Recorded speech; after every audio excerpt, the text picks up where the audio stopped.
Rob Rold in the Northwestern Fishery District with some fishing opportunities in our area. Our two major reservoirs, Rough River Lake and Nolin River Lake, but crappie fishing has picked up with the decrease in water temperatures, and the surface temperature is somewhere around 68, 70 degrees. But crappie fishing's been good at both reservoirs, seeing good numbers of 10 to 11 inch crappie caught around 10 feet deep or so on white and chartreuse tube jigs. Basically fished in and around brush piles and standing timber, and also along some of the creek channel bends. Bass fishing picked up as well with the cooler temperatures, and at Nolin we saw lots of nice bass right on the banks last week, and at Rough, bass are they're hanging about 5 to 10 feet offshore, but a lot of nice fish at both reservoirs, pretty shallow. Please be safe on the water. Always wear your PFDs. Hi, this is John Williams with the Fishery Report for Southeast Kentucky. At Lake Cumberland, striper fishing's been a little bit slow. It appears that some of those fish have moved shallow and are moving up lake, so they're not all concentrated down by the dam. Also heard of a few jumps early morning, late evening.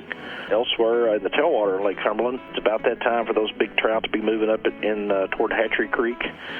Fall fishing can be great on the tailwater using spinners, spoons, or small crankbaits. Haven't heard much on the crappie in Lake Cumberland, but fall is usually a great time to catch crappie up in the creeks on jigs or jigs and minnows. So the better creeks are Fishing Creek, Wolf, Caney, Beaver, and Otter. So give those tries as fall fishing should heat up here shortly. As always, good luck and good fishing. This is Tom with your fishing report from the Northeast. Cave Run Lake is holding a few feet below summer pool and is continuing its decline to winter pool levels.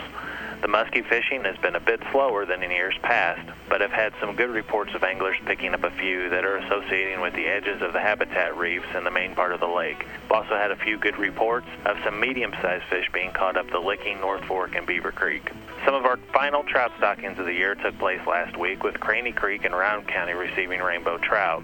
This is a good remote stream that you can hike back to and catch unlimited fish. We've also recently stocked East Fork of Indian Creek, Swift Camp Creek, and Middle Fork of Red River, but keep in mind the delayed harvest regulation on these three streams. Some of our lakes have also received their stockings of fish for this fall. This includes rainbow trout in Mill Creek Lake and in Greenbow Lake. That should do it for us in the Northeast. Wherever you go, good luck and stay safe.